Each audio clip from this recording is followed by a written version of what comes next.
you guys fired me. Yeah. They're like, we didn't fire you. You left. We would never fire a guy like you. It felt like slapping somebody else's baby.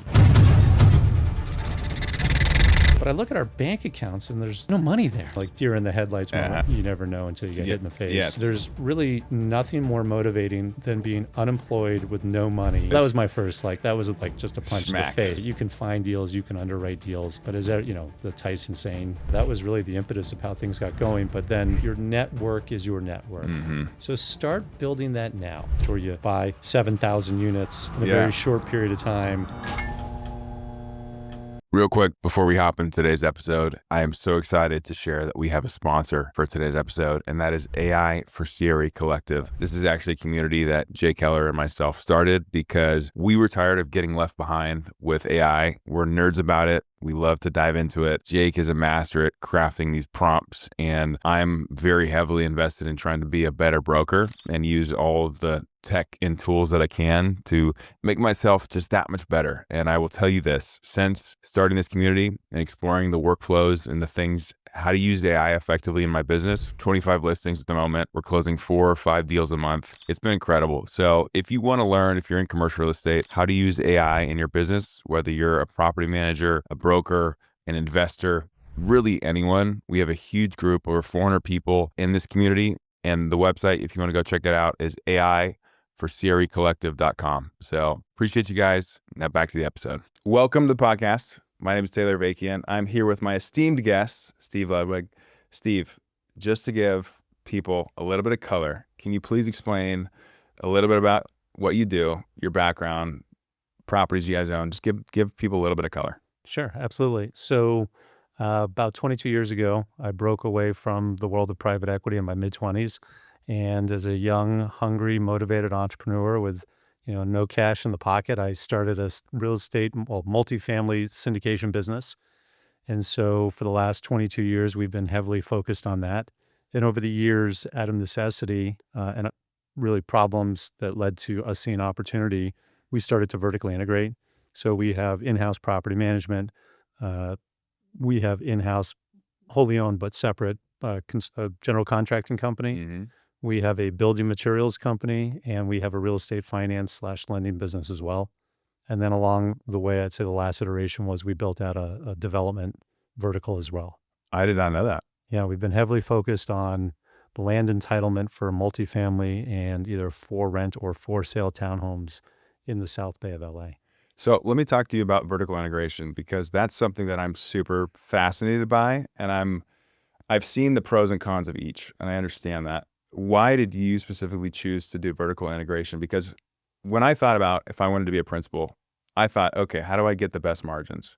You kind of have to be vertically integrated, especially when you start to see the GCs, how much the markups are on construction and how much the markups are when you're renovating the units, and Turnaround Solutions, which is your company that does these renovations.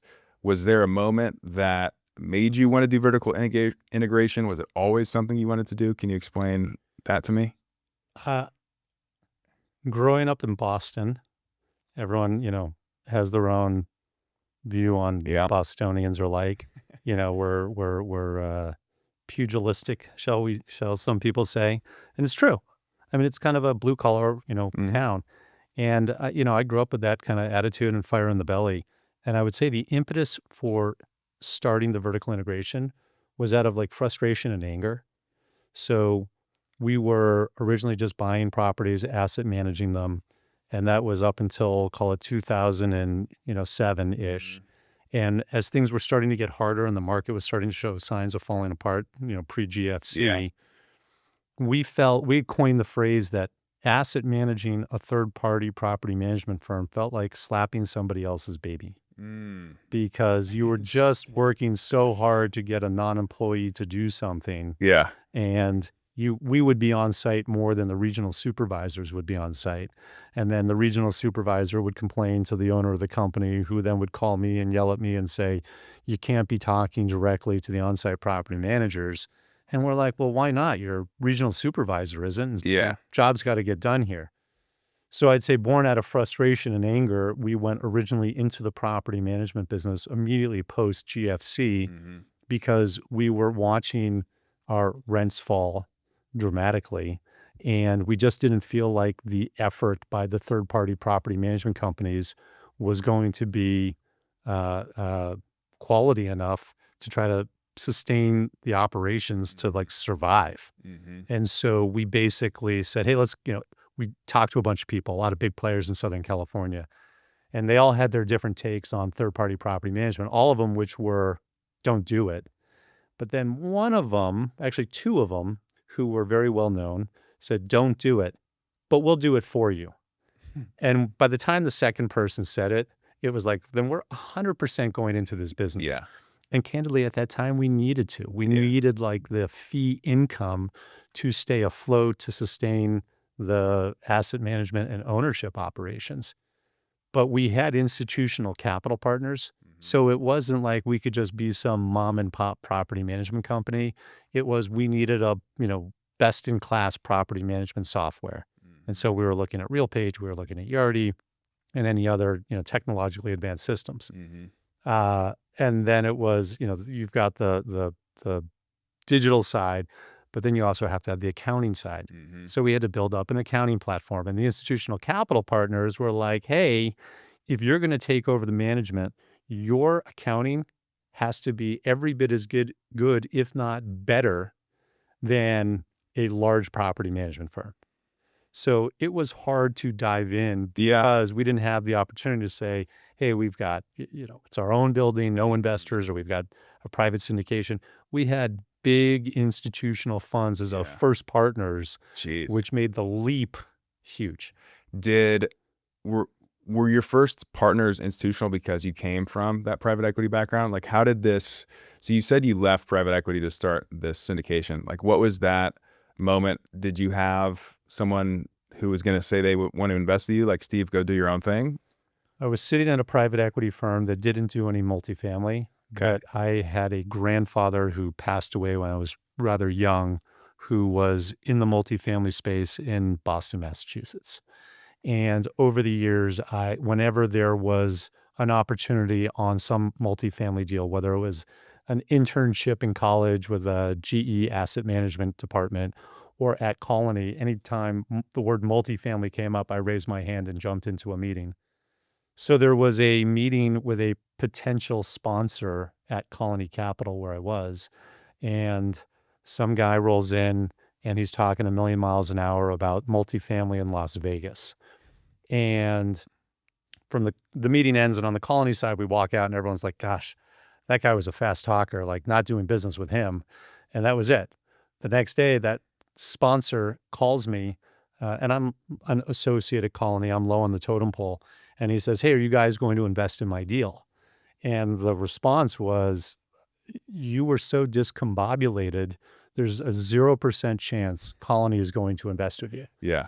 And he, being an entrepreneur who owned a small development company doing condo conversions in Hermosa Beach and a little mortgage brokerage company, he had the heads up to say, hey, is there a way that you can help institutionalize me so that I could get investment from a Colony Capital or another private equity firm? Smart.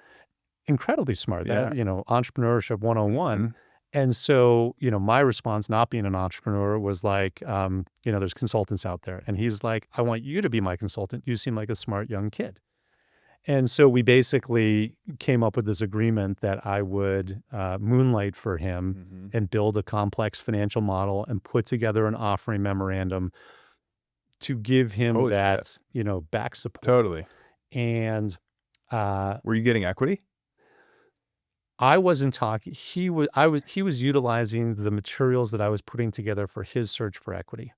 Got it. At some point, probably a month or two into that relationship, the people at Colony came to me and they're like, Steve, we don't feel like you're heavily focused on our business, so we're letting you go.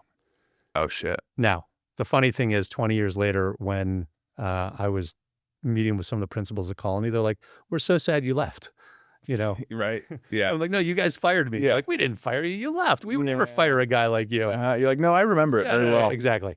So anyway, I really had no other option at that point. I was like, to this guy, his name was Steve as well. I said, I'm no longer working at Colony. And he says, I'll pay you $3,000 a month for 3 months to put this opportunity together with me, and then I'll make you a partner with me.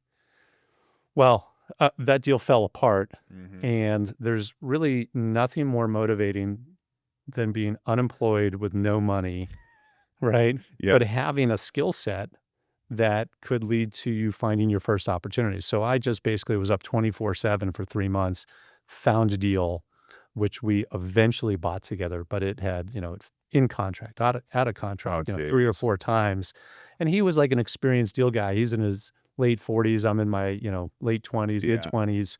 And every time he would try to negotiate and the deal would fall apart, I'd be silently in the background on the phone and I'd be like, "What are you doing?" Yeah, He's right. looking at me like, "Calm down, whippersnapper. I got this." I've done this before. And, the phone would hang up on both ends and I'd be like, "You just killed the deal." He'd be like, "Watch, this guy will call back." And it was like out of a movie. He's like, 1, 2, 3, ring, ring, Oh putting me my back on the gosh. phone. And so, starting to learn. But yeah, that was really the impetus of how things got going. But then the real life lesson. So we closed on our first deal. I think I was 27. And about 6 months after that, he sadly died in a car crash. Oh man. And that's when life got real Yeah. because he had a widow. He had 4 children, 10 years and under. The widow's protecting her family, which is understandable. I'm just this young, hard-charging guy who's trying to essentially use their balance sheet and capital to put deals together. Yeah. We had a handful of deals in escrow. She now has $1 million in escrow accounts that she has no idea about. She hires an attorney who's her neighbor who thinks he knows everything about real estate, and he's on me 24/7. And so really that's when, in my mind, right, you can find deals, you can underwrite deals, but is there, the Tyson saying, right? You never know until you get hit in the face. Yeah. So you get punched in the But face. that was my first, that was like just a punch in Smacked. the face. That was like, a double jab right Yeah. across to the nose. Yeah. So how'd you overcome it? What happened? I'd say the the greatest piece of advice I got was from a gentleman named Gary Friedman from Irvin Cohen and Jessup. Okay. I call him immediately after I get the news on a Monday morning that my partner's passed. He calls me into his office and he says, "Steve, I want you to pull out a piece of paper and a pen." And he said, I want you to write down everything I tell you, and you're going to follow these steps. And number 1 was you're going to call every one of your investors and you're going to tell them what happened. Number 2, you're going to tell them that you are firmly captaining the ship and that their investments are safe. Number 3, we get to some number and he goes, you're going to feel emotional when talking about this, but you're never going to let people see your emotions. So if you feel the need to cry, you're going to say, "Excuse me." You're going to go to the bathroom, cry your brains out, do whatever you need to do, slam the wall, right? Slam your head against the countertop, clean yourself up and go back into that meeting, demonstrating that you are in firm control of the situation, despite the tragedy.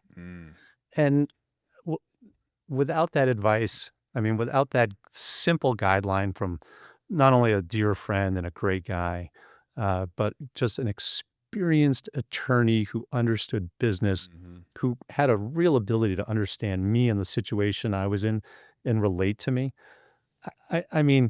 Number 1 and 2, critical. Call your investors, tell them everything's okay. But that one about my emotions was so critical. And just hearing somebody relate to me like that, I didn't actually in the meeting ever have the need to get emotional because I felt like we flushed it out right there, Yeah. right? Just You're like, really "I get it. understanding and getting me. I get my job. I get what I have to do. I have to be the one in charge. Like they're trusting me with their investments. They want to know that I can be composed in tough situations 100%. and trust that." So at that point in time, you're 27, you have these deals under contract. I assume you close a few of them. So you have a portfolio. Then you start to continue. You still have these investor relationships. Like how does that then grow into what it is today? The story, it really all springs from the very beginning, truly. So I think we had, 2 or 3, 4 deals in escrow. These are all in LA, right? This is all in LA. Okay.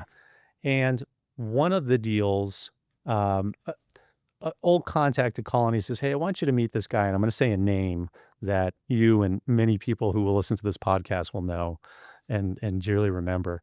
But a friend of mine says, you got to meet a guy named John Walsh who works at Marcus and Millichap. Yep. So I bump into John at some conference and I tell him about the deals that I have going on. And John says, Steve, I want you to meet me at the Starbucks on Wilshire and Bundy or something like that. whatever it is, Yeah. Sawtell. Okay. And so I go out there and we're sitting on the side of the road and we're talking. And he literally pulls out a napkin from Starbucks and he writes some numbers on. He goes, look, if you do everything right with this deal, in 3 years, you'll probably make a promote of $800,000. And I'm thinking to myself, I've got a 37-page financial model, and that's the exact answer that I came to. And he just did it in like 4 numbers. How's that possible? Yeah.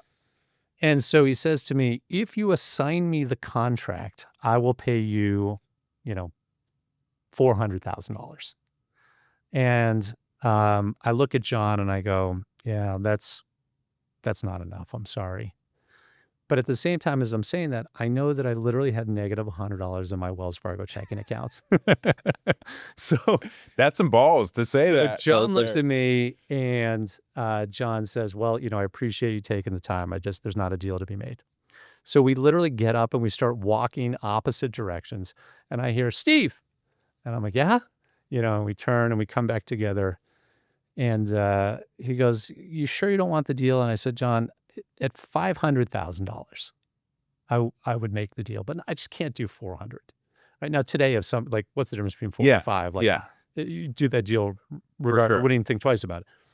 But then, thinking that this deal was going to be the greatest deal ever and having no experience, under my belt, I tell him, 500 is the number. And he goes, nah, I can't do it. And he goes, well, give me a second. And I think makes a fake phone call and he comes back and he goes, you got a deal. And I remember getting in my car and I call my real estate attorney and I said, you're not going to believe what just happened. And he says to me, Steve, I've been in this business for 40 years. These things just don't happen. Someone doesn't tell you they're going to you assign the contract to them. They'll give you your deposit back and $500,000 in the next 10 days. That doesn't happen. So don't get your hopes up. Keep doing what you do. And 10 days later, after some, back and forth, my real estate attorney calls me and he says, hey, there's $700,000 sitting in a trust account.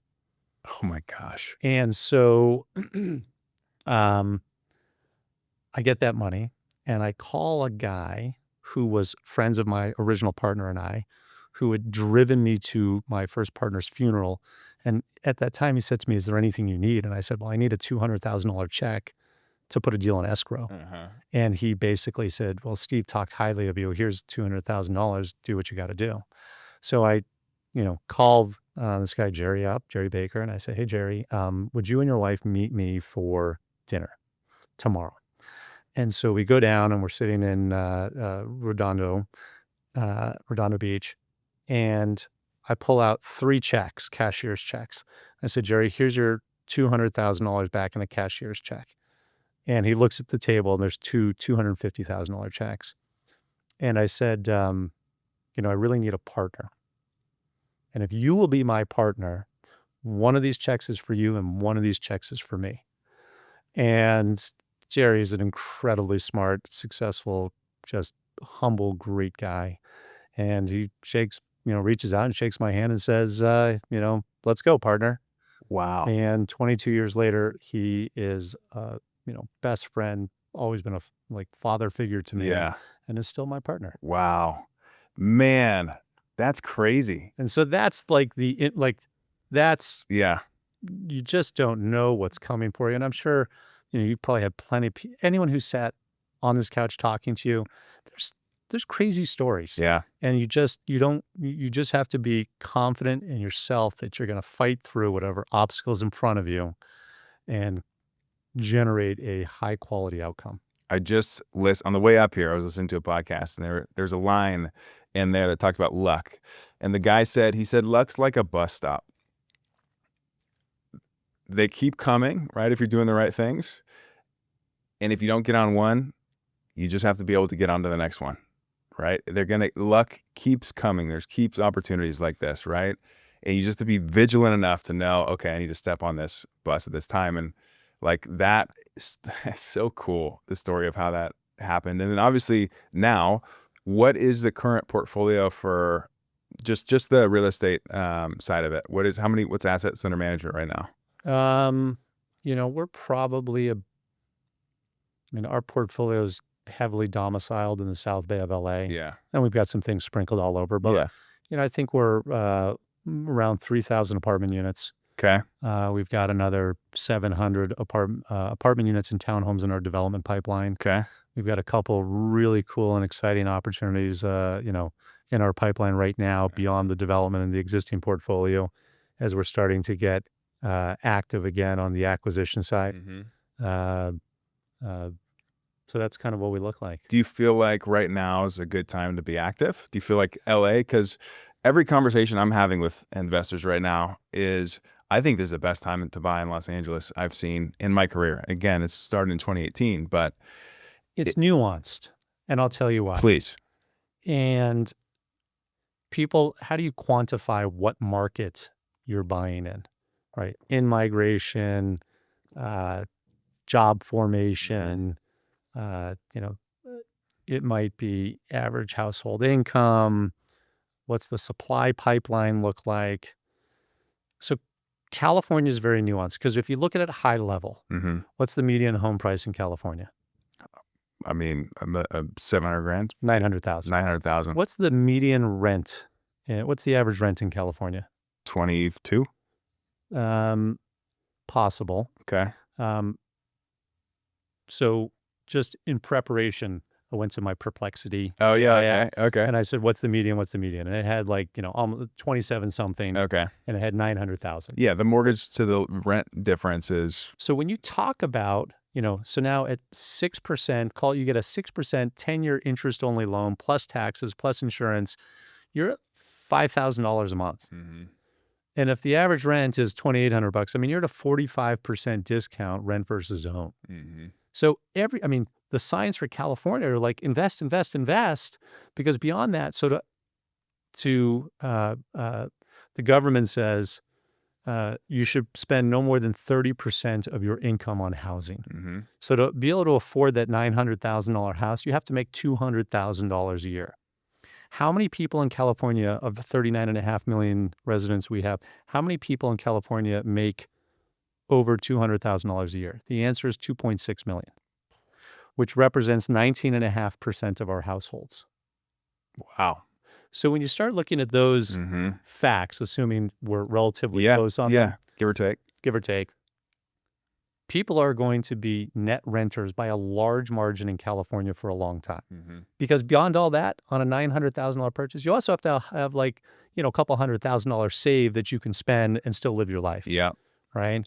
And at what age do you hit that in California?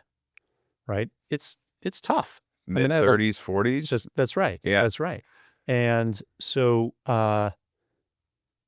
the multifamily game is here to stay in California. But on the other hand, right, with all those signs flashing, invest here, you still have the political risk in California, right? As an owner, operator, contractor, California beats up on its landlords. Mm-hmm.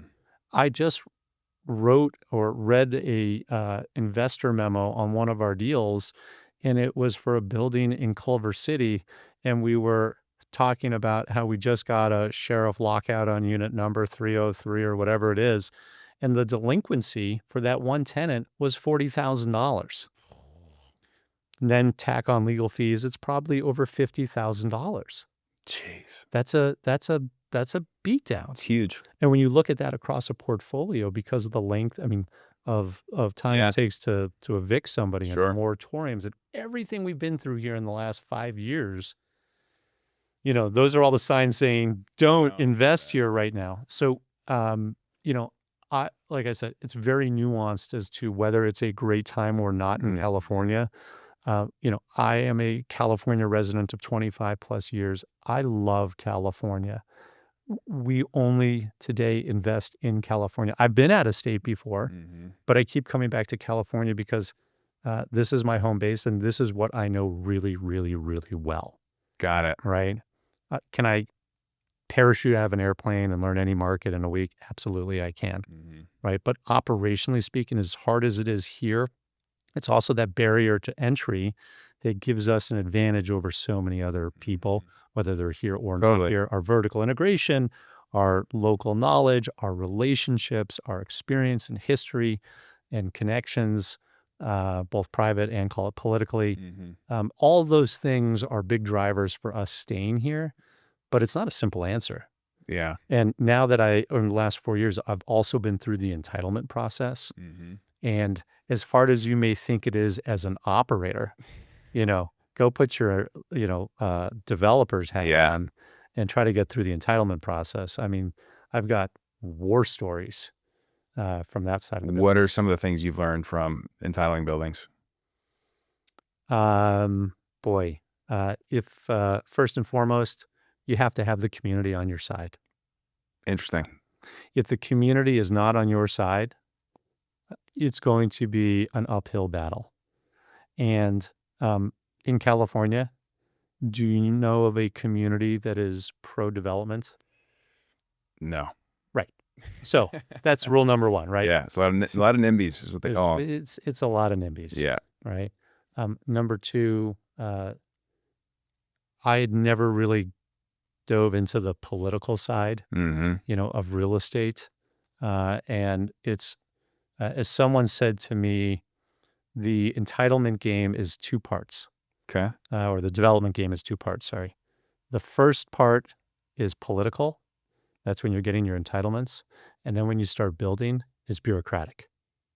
And then go through the political side, the bureaucratic side, then you get to the operational side, right? So and then it's a tack long on the market with that as well. Right. Right. With all these developers the last 2 years. That's right. I'm working on some right now, and it's After we just went through a entitlement process on a 5.25 acre site in the city of Gardena, we went through a full EIR, and we had to revise the EIR multiple times as the project changed. So it was a 4-year process. We lost 2 stories on an apartment building during the process. We went from a 7-story building to a 5-story building. We pushed 1 story of parking below grade. oh no. We went from 328 apartments to 258 apartments. There's a townhouse component to it as well. So net, like we're excited with the outcome. Yeah. But it was bruising and damaging. And I mean, then if you have the community and, you feel comfortable with the political side, well, then there's the labor side. Right. So, I did the tango with the labor unions, and that's a whole nother, can of worms. Yeah. So it's just brain damage on top of brain damage on top of brain damage, which begs the question, because I talk to a lot of owners and operators, and some of them are on the development side. Some of them are just, let me buy existing apartments because it's a lot less headache and I can still make money. And you did the value add stuff. Was it just such a good opportunity where you had to jump or wanted to explore the development side? Was it you were getting bored with the value add? You didn't see as much opportunity? Like, why would you subject yourself to wanting to go through the development process? That's a great question. I'm a glutton for punishment. That's it. Yeah. As we were walking in, to the podcast room, you said to me, "Are you doing any more Ironman or marathons lately?" And it's like, you only do that if you're a glutton for punishment. Yeah. So I think it's a combination of all the above, right? I always admire a professional athlete, a pitcher. They throw the baseball for 20 years, right? It's an amazing ability to stay so focused on doing one thing for 20 years. Yeah. I don't know that I would be a major league pitcher. I would be the pitcher that would be like, yeah, I've done pitching for 5 years. Like, Let me go try right field. That's right. That's right. We've done a lot of value add. And I'd say part of it was maybe some fatigue on that front. But I think looking at the political climate in California, California doesn't necessarily just need, more lipstick on the apartment building. Yeah. It needs more apartment buildings. It needs more housing. And so that's the opportunity that I see, Got which is if you can get through, if you can withstand the punishment. Mm-hmm. You know, everyone looked at Jake Paul and they said, "You're going to get in the ring with Mike Tyson? Yeah. Are you out of your mind?" Yeah. Right? But the guy, you know, whether it was rigged or not, who knows? Mm-hmm. But he stood in front of Mike Tyson. For sure. And standing in front of Mike Tyson, you don't know what's going to happen. 100%. Right? Maybe they were, you know, it was like the WWE and it was all choreographed. But maybe Mike Tyson has a flashback and throws a haymaker that like knocked his head off. You don't With know. Mike Tyson, you have no idea. No idea what's going to happen, Yeah, right? Like I yeah. would get in the ring with him. No. Hey. So, yeah, I mean, I found it to be an incredibly exciting process, as hard as it was on that particular project. I mean, like, for example, you host a community meeting Mm-hmm. and you've got 30 people in the room.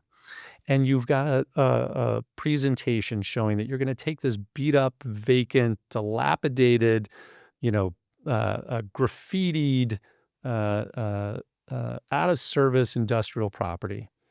And you're going to build this vibrant community where existing and new residents can live in a safe, secure environment where 90+% of the housing in the South Bay was built before 1990. Mm-hmm. It's going to be at an attractive price point. It's going to provide jobs. It's going to provide a ton of income to the community that's going to go and get spent in the local restaurants and businesses. Like you talk about, you know, the tax revenue, blah, blah, blah, blah, blah.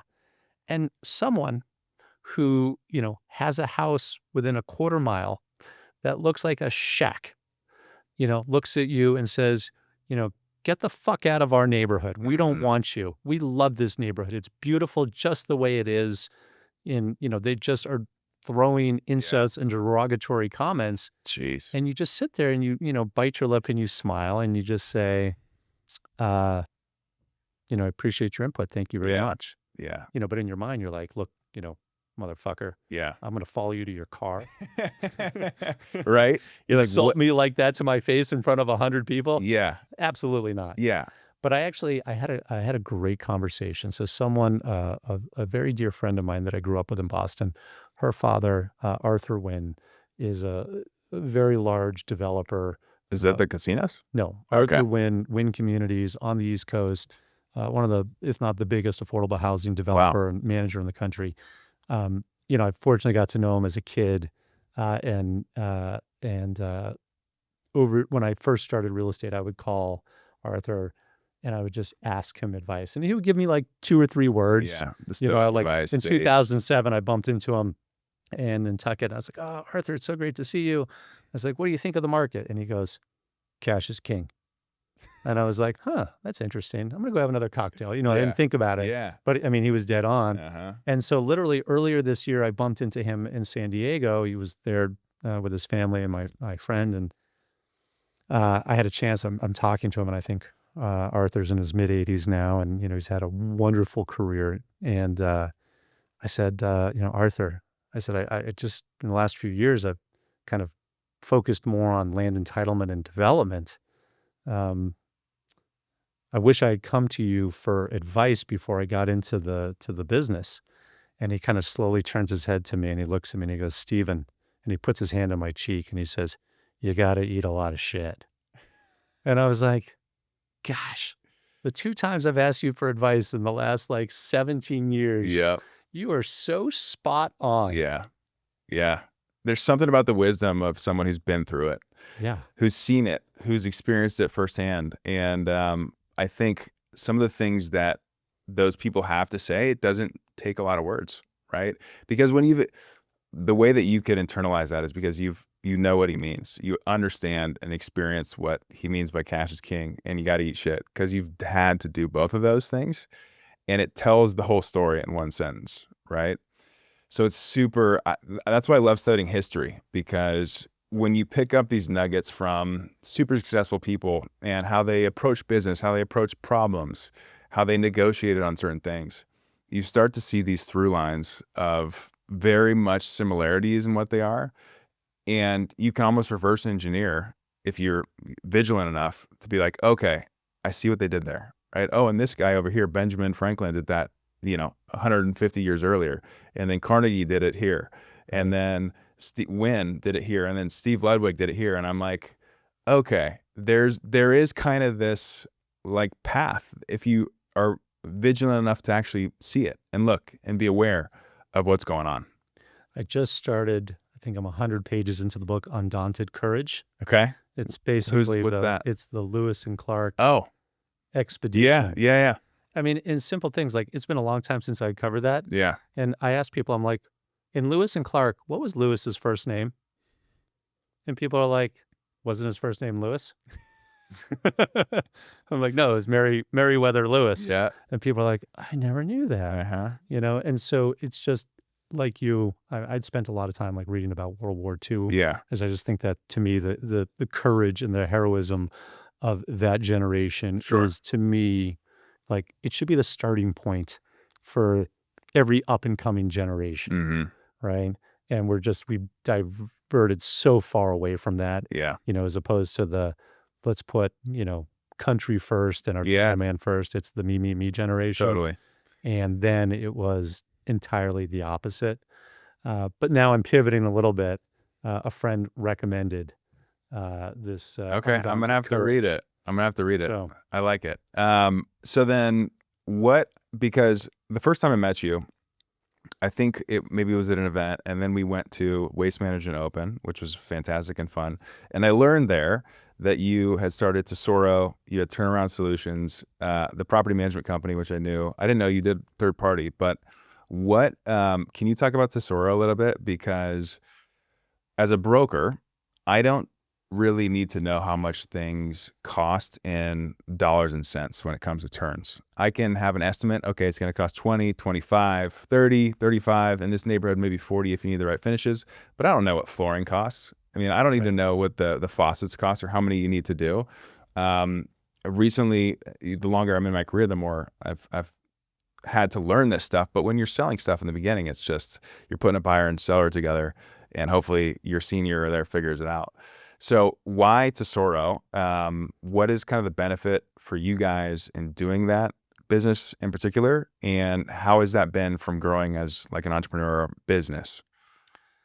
to me, the real estate broker is like the person that marries you, Okay. right? Uh-huh. You say a little something. Yeah. I do.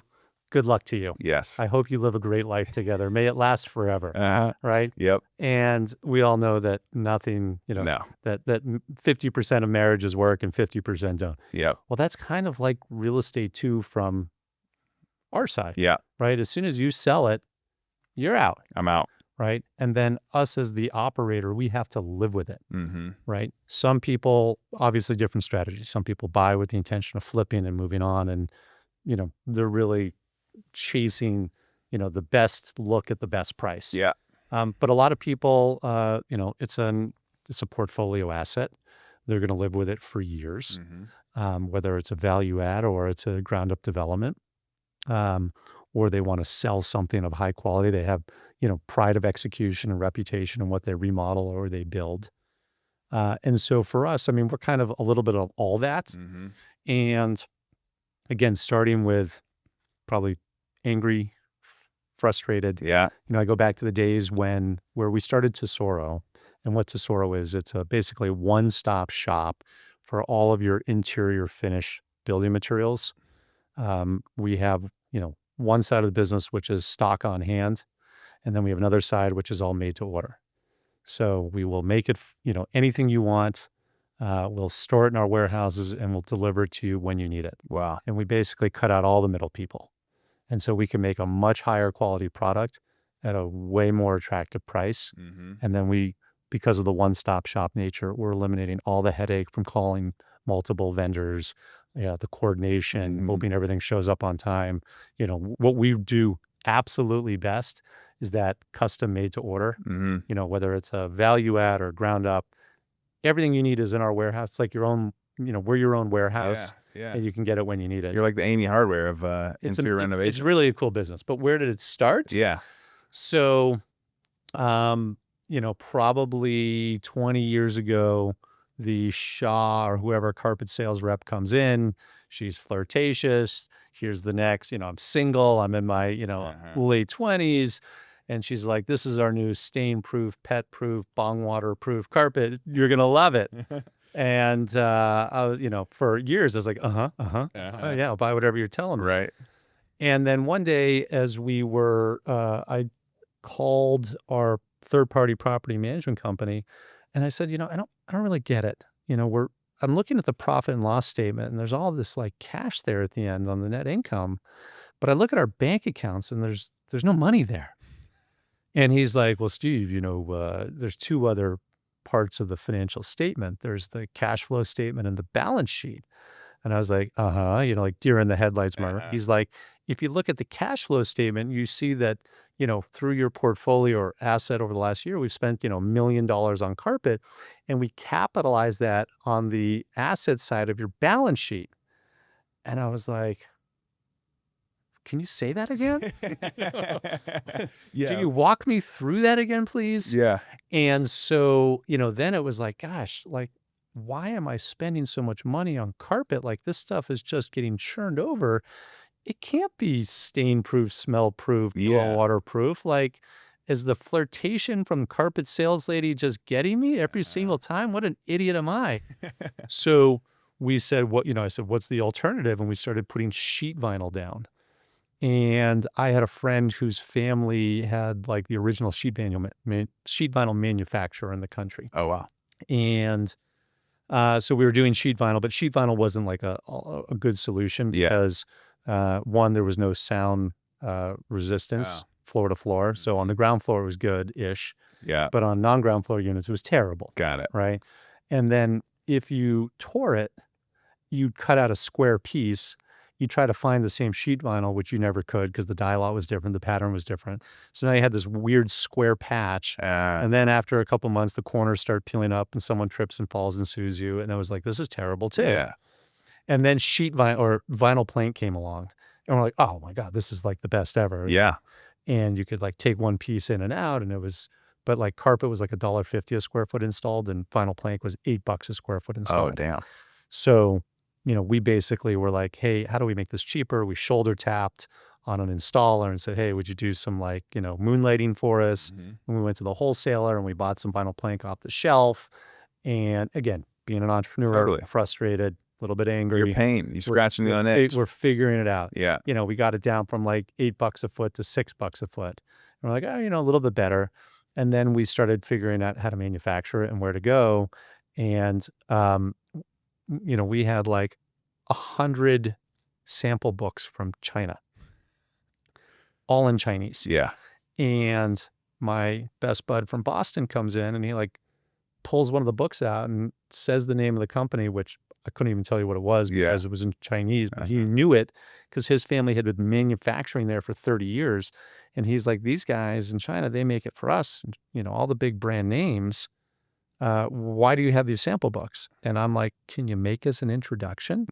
And so we pack our bags and we fly to China and we walk into this like 4 million square foot factory that I would eat an egg off the floor of. Wow. I mean, it is that clean and, high tech. Yeah. And we're like, hey, we want to be a client. And of course they're like, no, we don't know you. Oh, wow. You're nobody.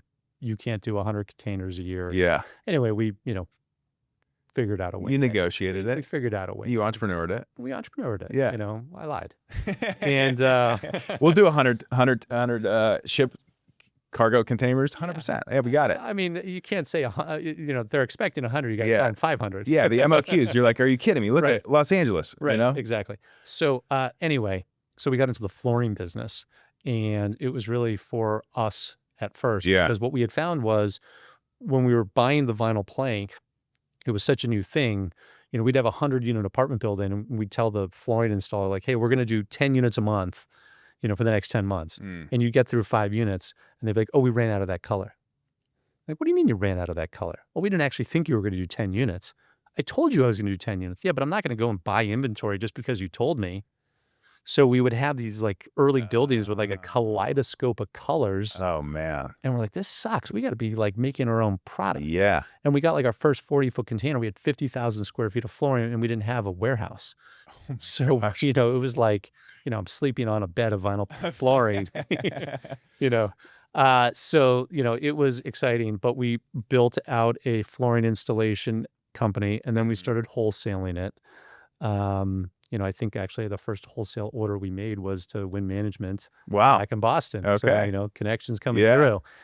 And, our price point was exponentially better than what the wholesale market was because Got we it. were cutting out all the middle people. Got it. And so over the years, it was like, well, what else can we make? Mm-hmm. Fast forward, we have 3 warehouses, 100,000 feet, millions of dollars of stock, millions of dollars of client-owned products that we're sitting on and babysitting until we ship them out to them. Got it. And it's become this amazing business that we're shipping nationally from, we 2 of our clients are top 10 size, REITs, Yeah. down to the local contractor who's coming up and picking up No tubs, way. toilets, and faucets from our warehouse direct. It's exciting. It's Yeah. different than real estate, but I was solving my own problems, right? One, that I didn't like the products that were Mm-hmm. available. Two, that when I would call a big box retailer and I would order a kit of supplies for a unit, Mm-hmm. it would come 70% complete. And it's like, where's the balance of the 30%? It's out of stock. Well, when's it going to be in stock? Well, it's on back order. Well, when does it back order end? Well, we don't know. Oh, And it's like, I can't live with that because yeah. now my contractors, my labor on site is like running out to Home Depots, and time's money. Totally. But I'm paying them to go to Home Depot to overpay for, materials. And so again, we were solving our own problem. And then, just like we were on the flooring side, I'd call you, Taylor, and I'd say, um, you know, are you using vinyl plank? Yes, no. Mhm. If no, why not? And if yes, if I could sell you and install for you a higher quality vinyl plank for half the cost, would you give me a shot? Of course. And it's like, yeah, come on, Steve, let's go. Yeah. No And problem. so, we were, for a long time, we were pushing kind of white label products through our construction flooring company. Uh-huh. And 5, 6 years ago, a dear friend of mine joined our company, attorney by trade, Tal Zemmer, was with his family's jewelry business. He wouldn't call it jewelry business, but, Yeah. luxury goods business Uh-huh. for a long time. And, he comes into our warehouse the first time and he sees all this material and he sees no packaging and, like the light bulb goes off and he's like, look, I'm coming on board, right? You're making me a partner here and we're going to you know, brand it, Uh-huh. trademark it and sell the heck out of this Yeah. stuff. And that's exactly what he's done and we've done. Wow. And it's been super exciting because then, like I know that on our value add projects, we are putting in better looking, higher quality materials. We're saving, Mhm. 20 to 30% on the material cost. Totally. They're lasting longer, right? So last longer, look better. And then what's the third part? Like install faster, cheaper. So we make unique products. Mm-hmm. Like one of the things I was trying to solve forever was um, we would always respray tub and tile. Right. And that was like the chintziest, cheapest, Mhm. low quality thing you could do because that would cost you like $400, years ago. Mm-hmm. And the alternative was tear out the tub, retile. That's like $3,000 or $4,000. Yeah. It wasn't making So you're sense. too, and if you had a window on the wall for ventilation, you couldn't do a fiberglass enclosure. Well, a lot of the value add apartments, Yeah. windows, right? So the option was $400 or $4,000. And rarely did you want to spend $4,000. Yeah. So we came up with some solutions that 3-piece panelized solutions. Some are fiberglass, some are cultured marble. You can, cut the cultured marble. It looks great. It installs like incredibly quickly. You slap it on the wall, you silicone the seam, and it's like the same cost installed as a fiberglass enclosure, but stone. Yeah. It looks way better. It looks way better. So like all these little things that we've done to improve our own apartments Mm-hmm. are very sellable in the marketplace Mhm. because 99% of apartment owners, like, what are we really focused on? Yeah. We're focused on finding the property. We're focused on the capitalization of the property. You're focused on your team taking it over. What's the design plan? Operations. Yeah. You're not all that other stuff. All is the other not- stuff, But I used to joke, like my friend who had the flooring business, uh, uh, when we were in college, we would go out and we'd like walk into a McDonald's and he'd like squat down and like scratch his fingernails on the McDonald's floor. And he'd be like, that's one of our flooring. And I'm like, you're disgusting. Then for years, like I'd walk into an apartment building where they're Yeah. growing the flooring business. Yeah. I'd like scratch the floor and I'd be like, I think this is our floor. That's the Soro. That's right. Okay, so I'm curious, what's the better business then? What's the better business model that you like? Because you're in a bunch of them. You're in the retail, distribution, wholesale, apartment investment. Like what business do you like the best? Boy. So I would say, because I'm a, co-founder of them all, I love them all. Of course. Where do I find myself gravitating the most? I'm a deal guy, Yeah. right? So I love finding great deals. I love the entitlement side, the politicking, the community outreach. Do I love reading volumes of zoning code? I don't. Yeah. I don't. But we built a team that does. Yeah.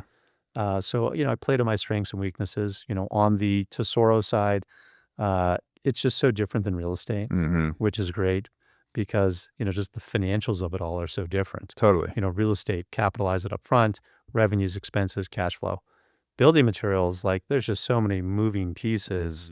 And so it's a whole nother challenge. And I do love like the marketing of it. It's like the David versus Goliath, Yeah. right? Mm-hmm. Who's out there? You got Home Depot and Lowe's and Ferguson's, and they are just hammering the world with, marketing. Mm-hmm. And, at the end of the day, if I look at our materials versus theirs, like, we're exponentially higher quality Yeah. and better looking. Yeah. But like, they're spending $10 million on Super Bowl ads, and that's what everybody else is seeing. Mm-hmm. And so we're competing against that. We're competing against, who are we competing against? Every major building material brand in the world, Yeah. right?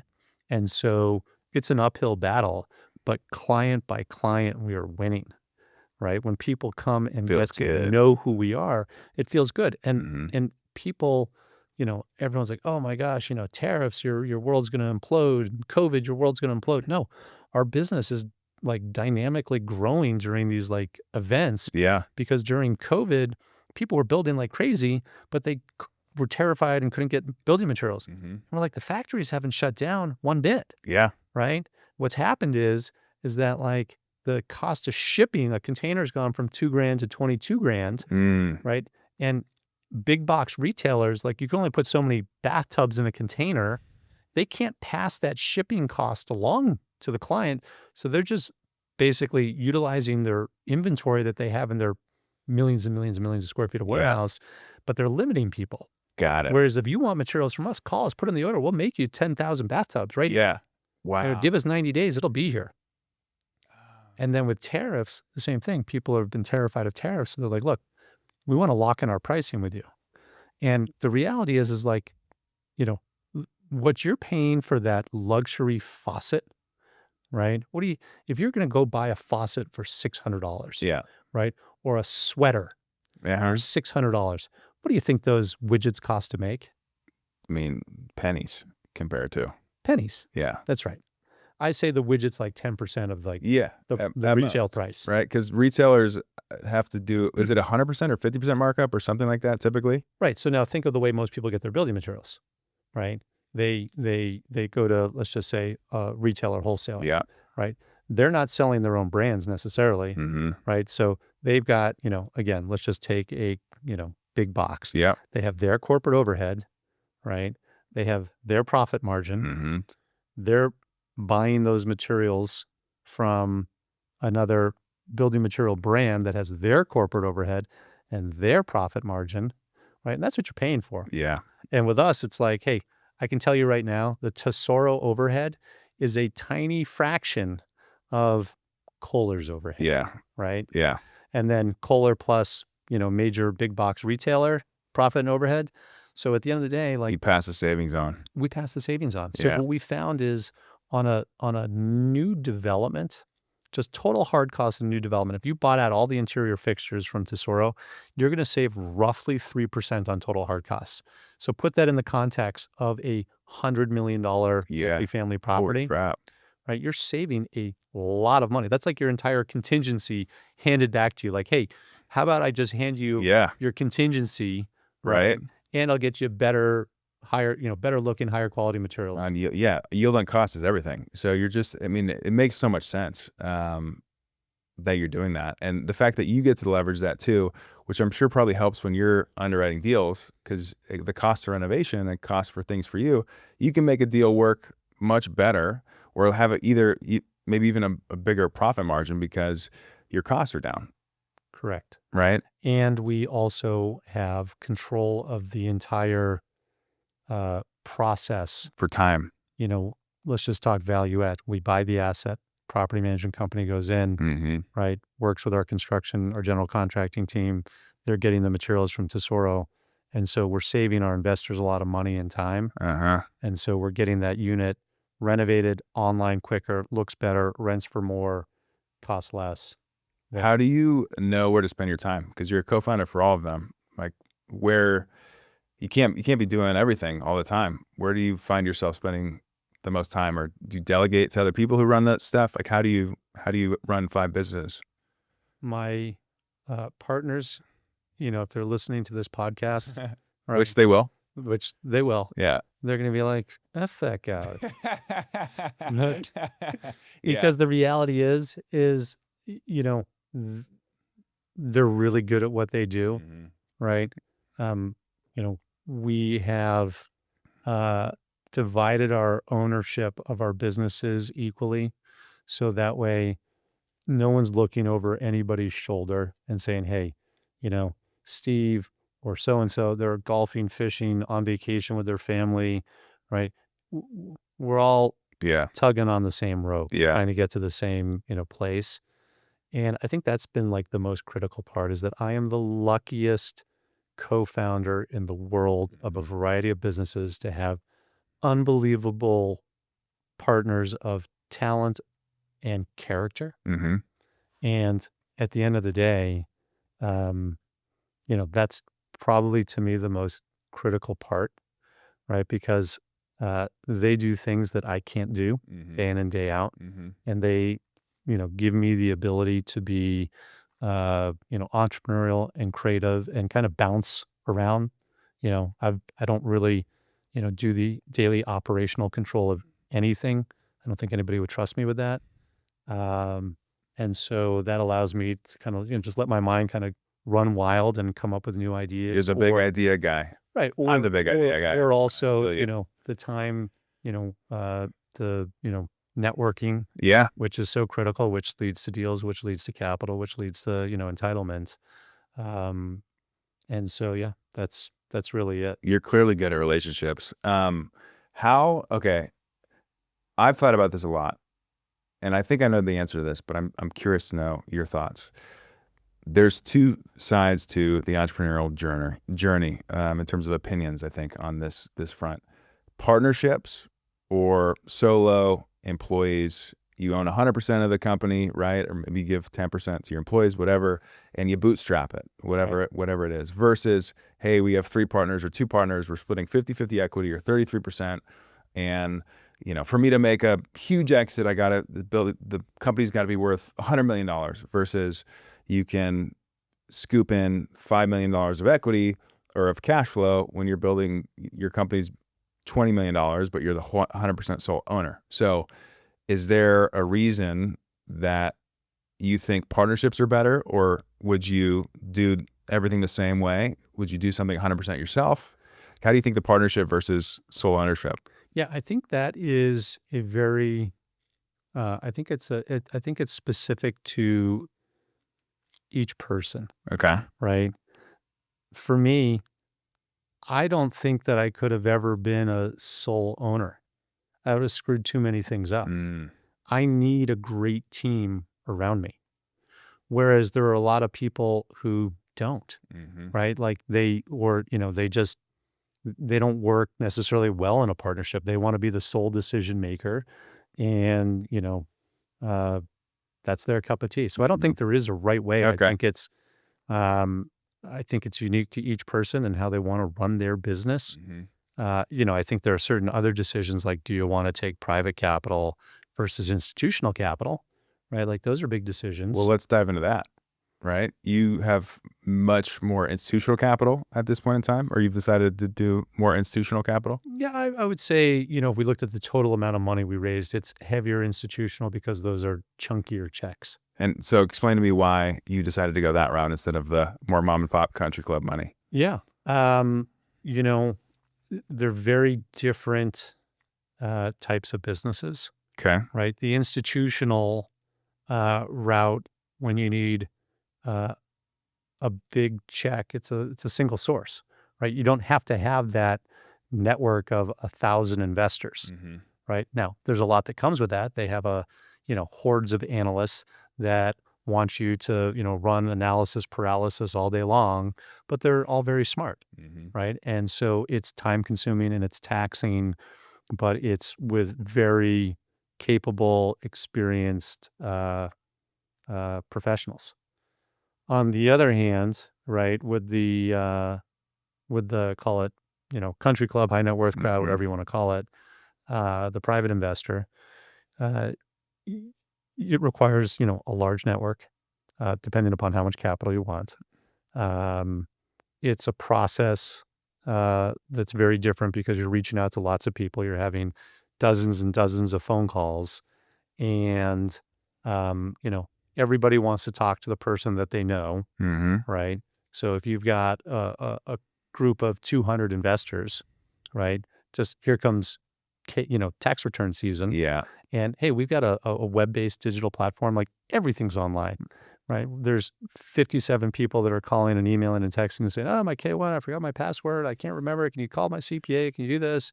You know, Yeah. and so it's like it's just a very different type of business. Mm-hmm. We have both, Got it. right? We have both, and I would say, some days I wake up and I'm like, I'm never doing another institutional deal again. Uh-huh. And some days I wake up and I'm like, I'm never, doing another, private partnership again. Yeah. Right. Got it. But I think at the end of the day, look, there's pros and cons to everything. And you just have to know like, what's your own constitution and, Mm-hmm. people gravitate towards different things. You've built some pretty impressive relationships in the business, I would say, just with knowing some of the institutional partners that you partner with on. And how did you grow that network? How did you build that big name? Like, and you can decide if you want to say them or not, but I know those are some big name partners. How did you break into that or form relationships with those kind of people? Boy, I would say deal number one, I got very lucky. Okay. And it's unlikely Jason Hart from Carlisle Group. I hope you're out there listening because this is my tipping of the cap to you. But uh, my first job out of college, I was a real estate investment banking analyst. And in 1999, Prudential Securities says, "Hey, does a real estate investment banking analyst want to volunteer to move to our Santa Monica office?" And I like raised my hand. I'm like, this guy, I'd gone to like a Yeah. bachelor party wedding, the first friend that got married in Beverly Hills. I was like, who doesn't want to try, California for a year? Right. So I like on a whim, my lease ended in New York. I pick up, I like just, overnight, get on a flight. And like I called my mom. I was like, yo, mom, I'm going to California. She's like, what for? I'm like, to live. And she's like, what? What? So, and I was a mama's boy. Yeah. And so, I move out. Anyway, the investment bank is like, hey, we're doing our state of the bank, all employees back to New York. And like one night, like I meet the guy that the position that I left, a new guy came in to take that seat. We go out and get shit faced at the bar. We have a great time. Hmm. And, I didn't think twice about it. Go back to New York, move on, go back to California, leave Prudential, go to Colony, get fired by Colony, start my own business. The guy says, you got 3 months to like make it happen. And I had a list, talk about, going animalistic and just trying to find, I'm just searching out every institutional real estate investment company out there Hmm. because that's the language I speak. I don't know any high net worth people, Got it. right? I knew nobody. Yeah. And uh, I'd sent out 300 books and I had 299 no's. I even remember, and I'm not going to say the name of the company, but one guy calls me from a well-known real estate company and says, you know what, Steve, after you fuck this up and fall out of escrow, I actually like the deal and I'm going to buy it. Holy And I was just like, shit. well, I'm going to fuck this up and he's going to buy it. This sucks. So anyway, I get a call from Jason Hart and it's like, Steve Ludwig, Jason Hart. Remember the State of the Bank dinner several years ago? We were at the bar having a great time, knocking back drinks. And I'm like, yeah. He's like, I'm now at the Palladium Group in New York. I saw your offering memorandum come across my desk. It says Steve Ludwig. And I'm like, is that the same, fun guy that I got shit-faced with one night? So we start talking about the deal. He's like, look, I think this thing's got legs. I'm going to run it up the flagpole.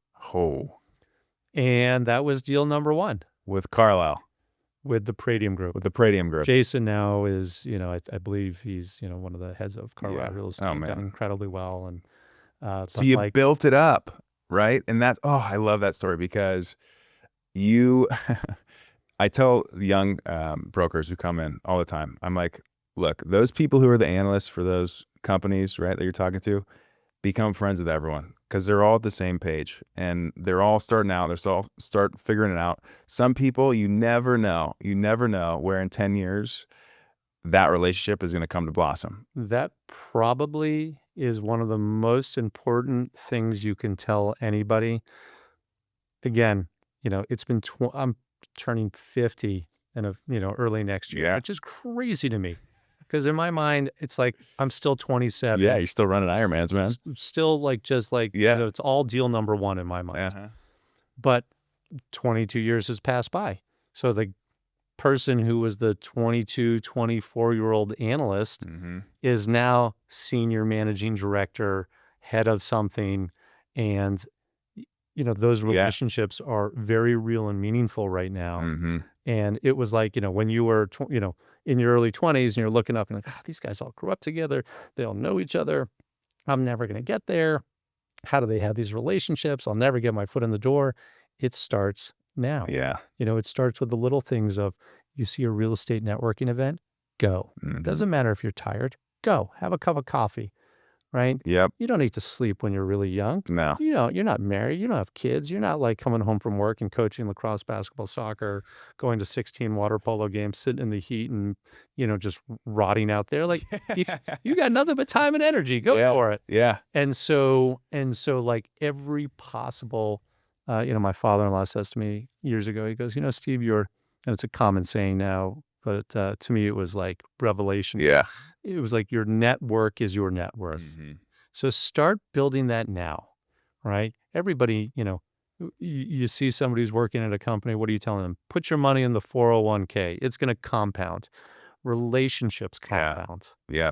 So if your goal is to be an entrepreneur, take networking seriously. It is a job unto itself. And I don't think people, when they're getting going, pay enough attention to that. It was like, my buddies were going out and just partying. And I'm not going to say I didn't have fun, but I was not afraid to miss a weekend getaway to, do something work related. I wasn't afraid to, miss, something with your friends to do work. Yeah. Yeah. You built that 401k network bank, and realized, I think, long-term, right? This is a very long-term business. There's short sprints, but you got to have a long-term mindset because anyone who's can last the longest, especially in real estate, you just have to survive. Just like keep getting through, survive. And you look at anyone who's on real estate for 30 years, 99% of them have come out on top. And so if you just have that long-term mindset, but start early and start quick, and that compounding, that eighth wonder of the world starts happening. I think of other things that people have said to me. A friend of mine, Ben Leeds, years ago, he said to me something. He goes, Steve, when you sell, you lose. And I was like buying things and flipping and making little promotes. Yeah. And I was like, God, what do you know? 20 years later, I'm like, boy, that was probably one of the smartest pieces of advice anybody ever gave me. I really wish I had listened better early on. So then let's talk about that. Let's wind the clock back. Let's say you're 25 years old, brand new, fresh. You want to start buying deals, whatever it is. You're in SoCal, right? What would you do today or what would the path that you would see, knowing what you know, but starting from a blank slate? How would you build a portfolio? How would you build wealth? Boy, if I had to do it all over again, because I came from a place with like just no capital. So I had to give so much away for so long, right? I always wonder, like, had I gone into brokerage early on, right? I think I would have been a heck of a broker, right? I would agree. But I didn't. And so, you know, uh, uh, I didn't have a capital base to start with. So it took a lot longer, it felt like for me, knowing that like, hey, I'm never just gonna like, uh, uh, you know, I don't want to be one of those one-hit wonders, Yeah. right? Where you either buy one big deal and you either go boom or bust, or you buy 7,000 units in a Yeah. very short period of time. You're the, wonder child for a number of years, and then everything explodes and you're, Yeah. dead to the world. But part of me thinks that just um, having some more of my own capital before I got going would have been great. Um, How much? it's funny. I just got off the phone with somebody, and he was getting going in the brokerage world, and he'd come to me and he'd say, "Steve, I just got my first deal done," and I was like, you know, you need to save your first $100,000. Yeah. And a couple of years later, he comes back to me. He's like, "I got 100 grand in the bank. Like, I want to invest with you now." And I was like, "No, you need to get to 200 grand." And he's like, "You told me 100 grand." I was like, "Yes, because if I told you 200 grand, it was too big of a bite to take, Yeah. right? It would have been overwhelming. Now we're at 200 grand. So now let's go work $50,000 into a deal." Yeah. And, he's gone on to do phenomenally well. Yeah. Has his own brokerage business, Amazing. making a lot of money, investing back with us. He'll start, I'm sure, in the asset class that he's in, that money that he's sitting on continues to accumulate. He's going to be buying assets. Yeah. So I think, part of me says, boy, if I had just, would I have been better to have no partners and go that route, or, go bigger? Again, I think it's one of those things that's personal to you. Yeah. You can do You them know? both. It's like me asking you, how much money do you need to retire? Yeah. It's hard to say. I mean, wow. If I had $20 million, I'd feel pretty good about it. So for me, I look at it and I go, it has nothing to do with the money. No. It has to do with the enjoyment. Right? Oh, got it. No, Okay. but I'm saying, but like the typical answer, right? Like, I'm like 20 million. I'll be super happy. right. Like, look, certainly money can make things, But it's a the lot work. easier. I wouldn't stop working. Like I couldn't sit on a beach and do nothing. I genuinely couldn't do that. Right. So like you might not enjoy having partners. Yeah. Right. You might take more enjoyment buying a duplex and turning that into a fourplex. Yeah. Fourplex to an eightplex. And just that's your journey, and you Sure. have nobody to answer to. And you're very happy. And I have friends that have done that. And like, yeah, it took them some time to get going. But, again, 10, 20 years later, Yeah. you continue to climb that mountain, and, your peak can be different than my peak, and so on and so forth. Yeah. So I think you really just have to understand yourself. I think that's the key to it all. Understand what makes you tick. Yeah. Because I think of it, and when I was an analyst and associate at, investment banking and private equity, there were years where I was starting to question. I was like, you know what? I don't think real estate's for me. I'm in California. I should go into entertainment. That seems like more fun. Maybe that's my style. But then as soon as it was like being on my own, broker than broke, right? But I was happy. I was engaged and motivated. And I think that's truly, Yeah. you know, Find that. you got to find that. You got to find what makes you happy. And so I think, again, you could be right industry, wrong place, wrong position. Some people, they don't do well, like being, entrepreneurial. They're great at structure, and they work well within a structure, and they climb that ladder super high and make a ton of money, right? But on their own, independently, Yeah. it's not their cup of tea. You got to have self-awareness and what fills your cup up. Couldn't agree more. Yeah. What makes you excited to get up? Because at the end of the day, if you're not excited for what you're doing the wrong thing. And that's where I think, even beyond, like there's the work-life balance. When you're young and you're, not married, no kids, like work, work, work, Yeah. work, work. If you really want to get somewhere, Yeah. 9 to 5 doesn't cut it. Yeah. I don't know. I mean, California, I just feel like there's a lot of 9 to 5, Mm-hmm. right? You go back to New York, it's like 9 to 3 Yeah. a.m. Yeah. People are grinding. Mm-hmm. Um, I think I took the East Coast mentality with me out west. Mm. And then in my mid-30s, I married an unbelievable person.